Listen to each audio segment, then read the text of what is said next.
Abraão nunca viu a Deus, o Pai, mas ele viu sim o Filho de Deus, o Senhor Jesus Cristo pré-encarnado.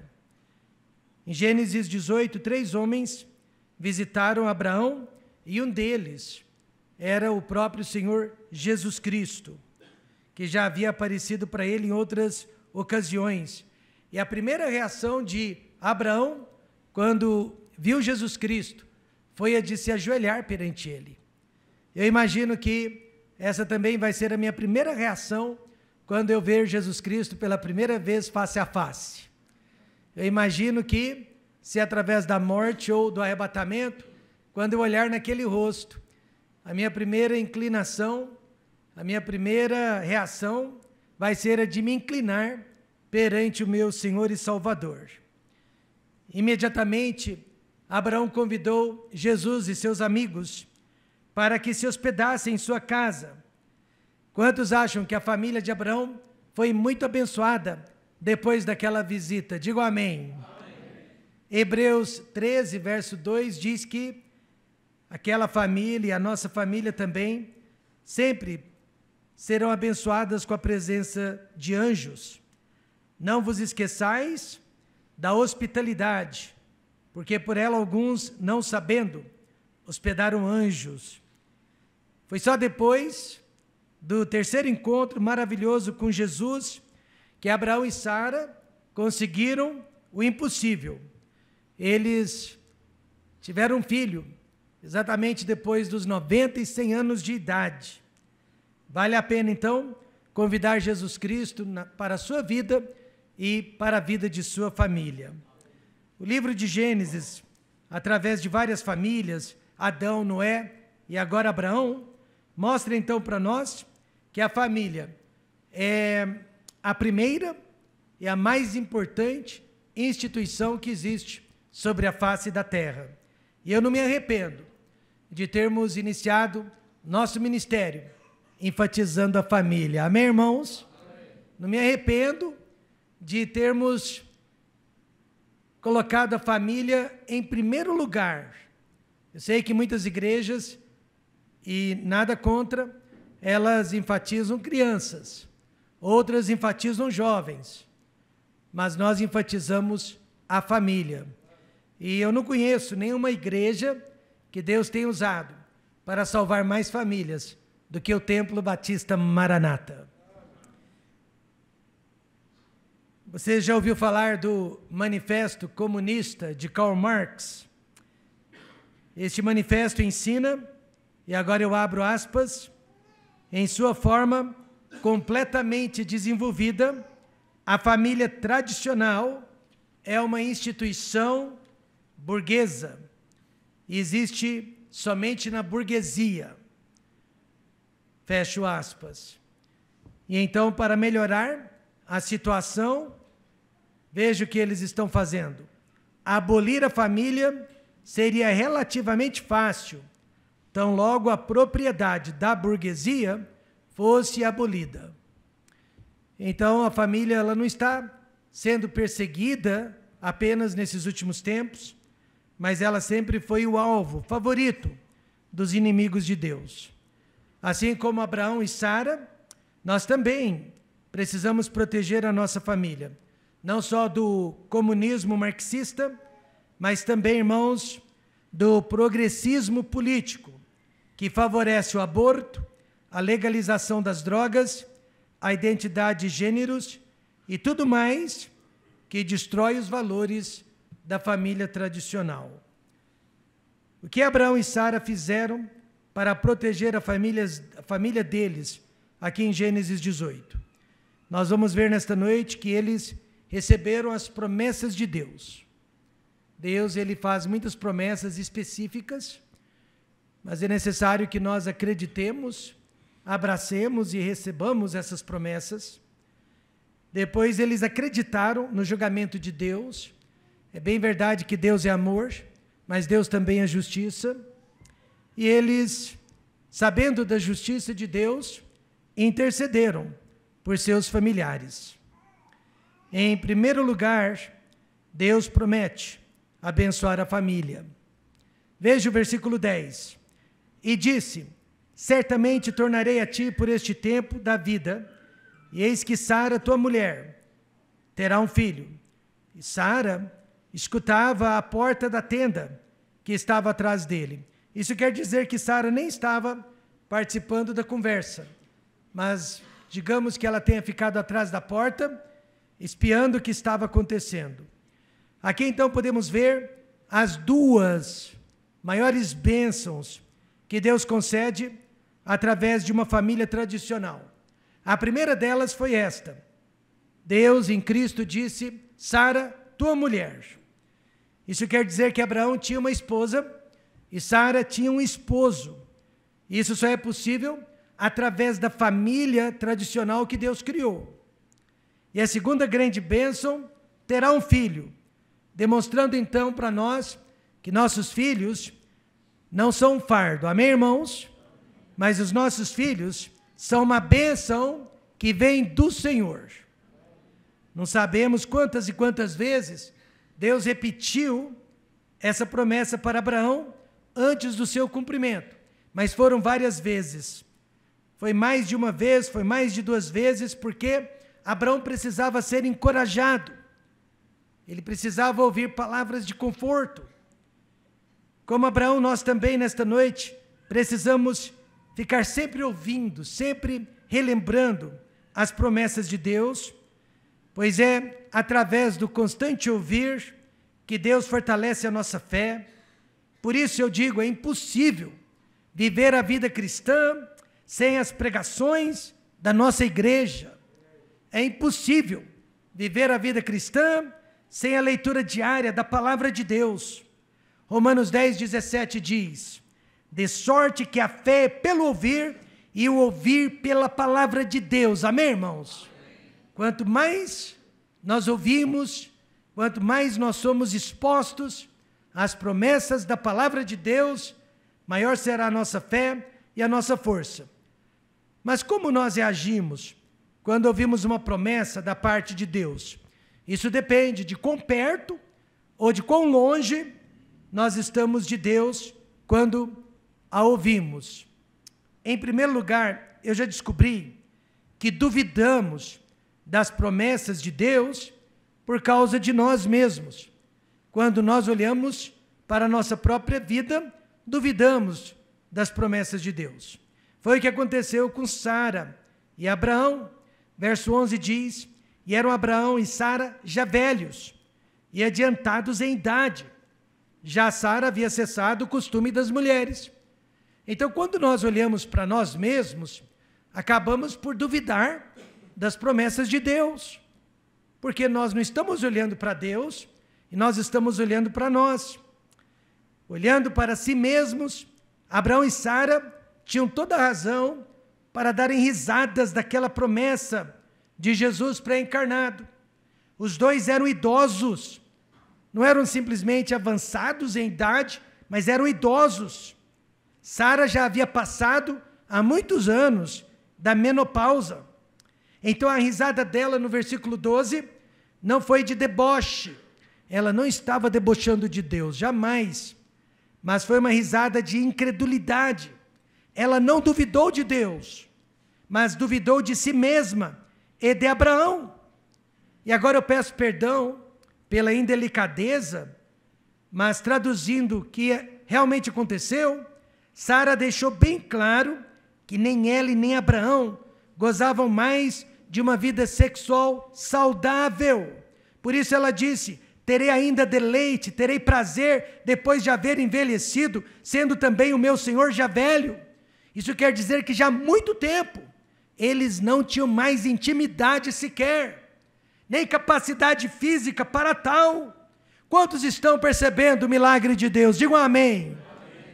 Assim também, nesta noite, quando olhamos para nós, duvidamos da nossa própria salvação, duvidamos que Deus irá nos abençoar em um novo emprego, duvidamos que Deus irá nos proteger durante uma longa viagem, ou que Deus irá nos abençoar na implantação de uma nova igreja. Por quê? Porque também nós já estamos velhos no pecado. Nós nos conhecemos e sabemos, como foi dito aqui nesta noite, que não merecemos nenhum tipo de favor da parte de Deus. Foi assim que Sara se comportou em relação ao seu corpo velho e abatido pelo tempo. Certo indivíduo me disse que jamais seria feliz, que jamais iria se casar com a pessoa certa, pois ele não respeitava os pais e guardava amargura no coração contra certas pessoas que o haviam machucado. Mas eu disse para ele, só o fato de confessar essas suas fraquezas prova que você se conhece e prova que você está arrependido. Os anos se passaram e atualmente ele não só está casado com a pessoa certa, mas ele está no ministério. Amém, irmãos? Por quê? Porque maior é aquele que está em nós do que aquele que está no mundo. Sim, meus irmãos, há muitas promessas na palavra de Deus que, se olharmos para o nosso umbigo, jamais iremos recebê-las. Abraão jamais teria sido patriarca de Israel se tivesse olhado para si mesmo. Moisés jamais teria sido libertador de Israel se tivesse olhado para si mesmo. Davi jamais teria sido rei de Israel se tivesse olhado para si mesmo. Paulo jamais teria escrito 70% do Novo Testamento se tivesse olhado para si mesmo. Então, nesta noite, pare de olhar para você e olhe apenas para o Senhor Jesus Cristo. Por quê? Porque dele, por ele e para ele são todas as coisas. Glória, pois, a ele eternamente. Amém. Duvidamos das promessas de Deus quando olhamos para nós, mas acreditamos nas promessas de Deus quando olhamos para ele. Nós acreditamos em cada uma de suas promessas por causa dele. Veja o verso 14. Quando Sara riu da promessa de Jesus, Jesus fez uma pergunta retórica: haveria coisa alguma difícil ao Senhor? Ao tempo determinado, tornarei a ti por este tempo da vida, e Sara terá um filho. Deus foi o único que escutou a risadinha de Sara. Não foi uma risada externa, foi apenas uma risada nos pensamentos. Foi uma risada interna. Isso prova, irmãos, que Deus pode escutar os nossos pensamentos. Deus lidou então com o pecado da falta de fé de Sara, mas não lhe retirou a bênção, não lhe retirou a promessa. Por quê, irmãos? Veja 2 Timóteo 2,13. Se formos infiéis, ele permanece fiel, não pode negar-se a si mesmo. Isso quer dizer, não vamos perder a nossa salvação, amém, irmãos? Nem seremos mortos, porque somos pecadores falhos. Deus é fiel. Ele vai lidar com o nosso pecado, mas nunca deixará de nos amar. Aí Jesus pergunta: haveria alguma coisa difícil ao Senhor?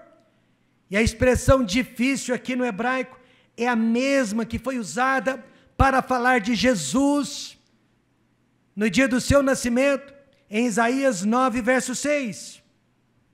E se chamará o seu nome maravilhoso. É a mesma palavra difícil. E será o seu nome maravilhoso ou difícil. Ou seja, não há nada maravilhoso demais, não há nada sobrenatural demais, não há nada difícil demais que Deus não possa realizar. O apóstolo Pedro, ele iria morrer na manhã seguinte, mas durante a noite, mesmo acorrentado e vigiado por 2 soldados, ele dormia tranquilamente. E só acordou quando o anjo de Deus mandou sair para fora. Ele estava dormindo um sono profundo, porque Pedro sabia que não iria morrer na manhã seguinte, pois Jesus já havia lhe prometido que ele iria morrer de velho. Para acreditarmos nas promessas de Deus, nós temos então que acreditar que ele é maravilhoso. que não há nada difícil para o Senhor e que Deus é o Deus dos impossíveis. Todas as vezes que nós iniciamos uma nova igreja, eu tenho a sensação que estamos fadados ao fracasso. Todas as vezes. Eu não vejo como pode dar certo. De onde virão as pessoas? De onde virá a ajuda financeira? De onde virá a saúde física e espiritual? Aí quando nós olhamos para trás, é que nós enxergamos todos os milagres da parte de Deus. Então o que Abraão e Sara fizeram para proteger a família que estava se iniciando naquele dia? Eles receberam as promessas de Deus. Eles abraçaram as promessas de Deus. E deixe-me dizer-lhe, Deus faz muitas promessas. E nós vivemos dessas promessas. Nem só de pão viverá o homem, mas de toda palavra que procede da boca de Deus. Em segundo lugar, Deus promete julgar o pecado, nosso e dos outros. No verso 20, depois de fazer uma promessa para abençoar a família, disse mais o Senhor: porquanto o clamor de Sodoma e Gomorra se tem multiplicado, e porquanto o seu pecado se tem agravado muito. E agora, Deus conta ou não conta para Abraão o que ele estava prestes a fazer com aquelas duas cidades? Deus contou, porque Deus nunca escondeu a sua verdade de nós. Ele já nos deixou saber que existe um lugar chamado inferno, após a morte, para onde os perdidos irão. Ele já nos deixou saber que a igreja poderá ser arrebatada e tirada deste mundo a qualquer momento. E ele já nos deixou saber que haverá um período chamado de a grande tribulação sobre o planeta Terra. Só que Deus, ele não revela a sua verdade para matar a nossa curiosidade, não. A revelação de Deus, ela é dada para transformar a nossa vida, amém, irmãos? E para que ele possa realizar grandes obras através de nós, que agora somos conhecedores da sua verdade. Deus não quer, então, que a igreja se transforme num seminário, enchendo a nossa cabeça de conhecimento, de informação, mas Ele quer que a nossa igreja seja um hospital, nos enchendo de remédios, tratamentos que irão curar as nossas enfermidades espirituais. Ele quer que a nossa igreja seja transformada à imagem do seu Filho Jesus Cristo. Porque Deus promete julgar o pecado, nosso e dos outros. Porque Deus tem conhecimento de tudo que está acontecendo. Disse mais o Senhor: porquanto o clamor de Sodoma e Gomorra se tem multiplicado e porquanto o seu pecado se tem agravado muito. Às vezes, nós temos a impressão de que Deus não está participando de nada neste mundo. Não está sabendo de nada que está acontecendo neste mundo. Mas olha, é só nossa impressão. Veja, Sodoma e Gomorra eram duas cidades que não faziam questão de Deus, não acreditavam em Deus e, pior ainda, zombavam de Deus. Mas o dia do seu julgamento chegou, matando, destruindo 100% de todos os seus moradores, ou seja, entre 45 a 60 mil pessoas, de acordo com a arqueologia. Veja que Deus é paciente e misericordioso, mas Ele sempre agirá quando o clamor se tiver multiplicado e quando o pecado tiver sido agravado. De onde vieram os clamores contra Sodoma e Gomorra e de onde estão vindo os clamores contra este mundo? Primeiro, da própria justiça de Deus, que clama contra o pecado. Segundo, seres angelicais também clamam contra o pecado. As vítimas do pecado também clamam contra o pecado. E a própria criação de Deus clama contra o pecado. Uma hora, então, todos esses clamores se multiplicarão, chegarão à presença de Deus, e aí não terá mais jeito. Deus enviará o seu julgamento. Então as pessoas perguntam, o que a igreja pode fazer pelo Brasil, diante de todas as injustiças que têm sido cometidas nos últimos tempos? E a resposta está aqui. A igreja só pode clamar a Deus. E quanto mais clamarmos, mais cedo Deus irá julgar o pecado da nossa nação. A Bíblia diz, Salmo 9:8, Ele mesmo julgará o mundo com justiça, exercerá juízo sobre povos com retidão. Então, não se preocupe. Deus está vendo tudo, amém, irmãos? Deus está observando tudo. E segundo, Deus separa o justo do injusto. Essa era a preocupação do pai Abraão.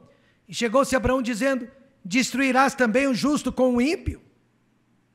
Os dois anjos já tinham partido, mas Jesus, pré-encarnado, ficou mais algum tempinho com Abraão.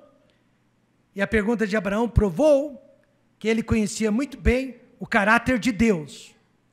Destruirás também o justo com o ímpio? E aí Jesus respondeu que não, que se houvesse apenas 50 pessoas justas no meio das 60.000 pessoas ímpias, ele não destruiria as cidades. Veja, a oração bem-sucedida é aquela que conhece o caráter de Deus, sabe quem Deus realmente é. Abraão não orou apenas pela salvação do seu sobrinho Ló, da família de Ló, mas ele procurou salvar o maior número possível de pessoas. Pelo menos por 120 anos, Noé pregou contra o pecado da humanidade e avisou, que haveria um dilúvio universal, que iria varrer a terra de todos os homens ímpios, e só quem estivesse na arca seria salvo. Todavia, apenas 8 almas acreditaram e foram salvas dentre 2 bilhões ou mais de habitantes que havia naquela época. Como que sabemos disso? Porque de Adão até o dilúvio se passaram 1.656 anos e a capacidade de reprodução deles era 10 vezes maior que a nossa.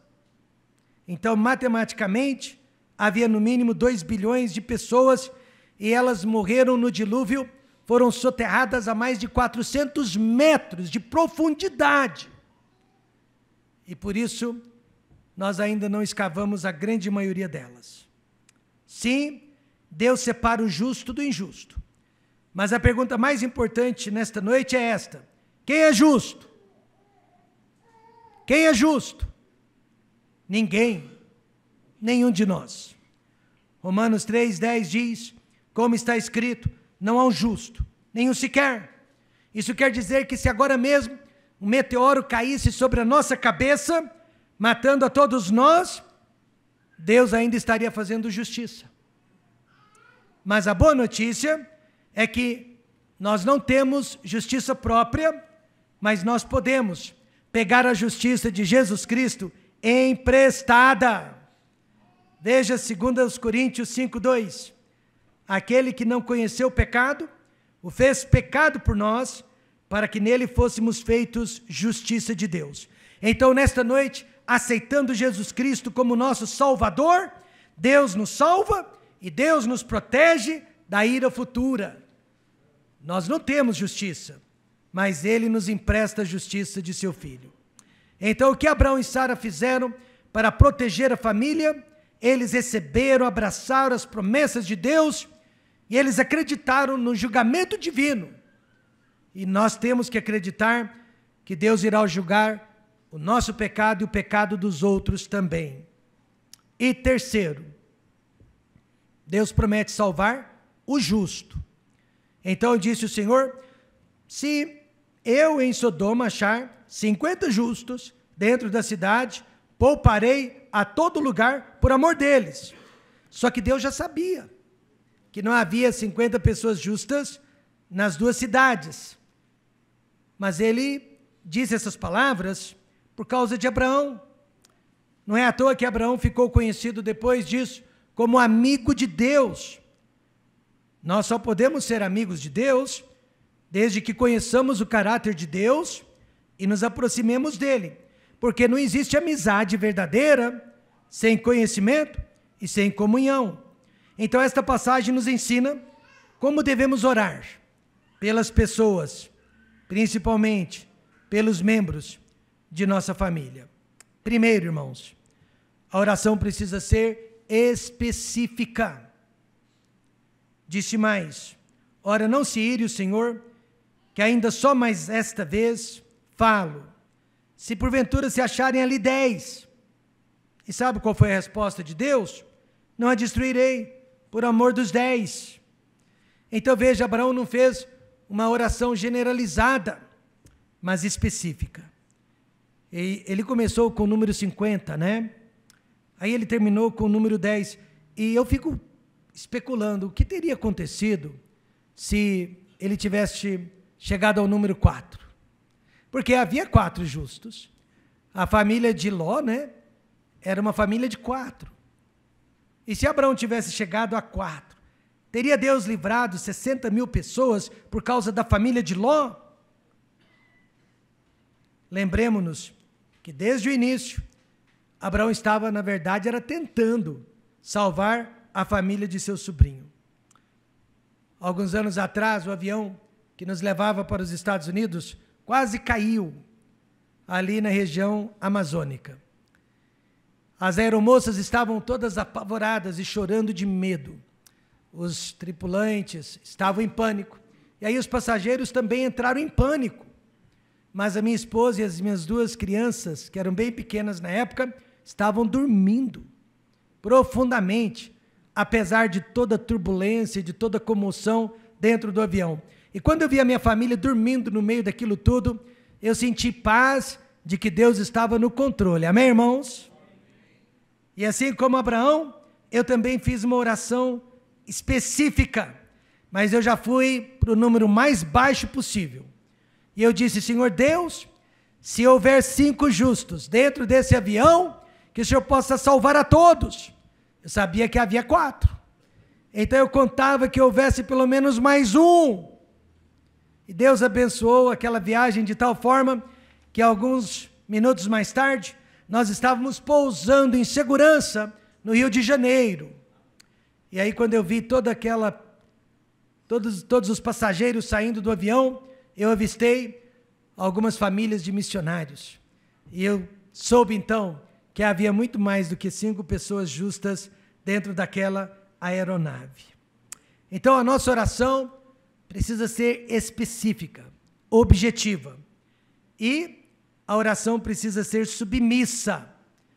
Como Jesus orou na oração do Pai Nosso, sua vontade, amém, irmãos? Seja feita na terra como no céu. E retirou-se o Senhor, quando acabou de falar a Abraão, e Abraão tornou-se ao seu lugar. Abraão aceitou a resposta de Deus. Meus irmãos, pior que um político mentiroso e demagogo é um líder religioso que fala com Deus como se estivesse falando com o empregado, dando ordens, exigindo, decretando. Abraão não decretou nada.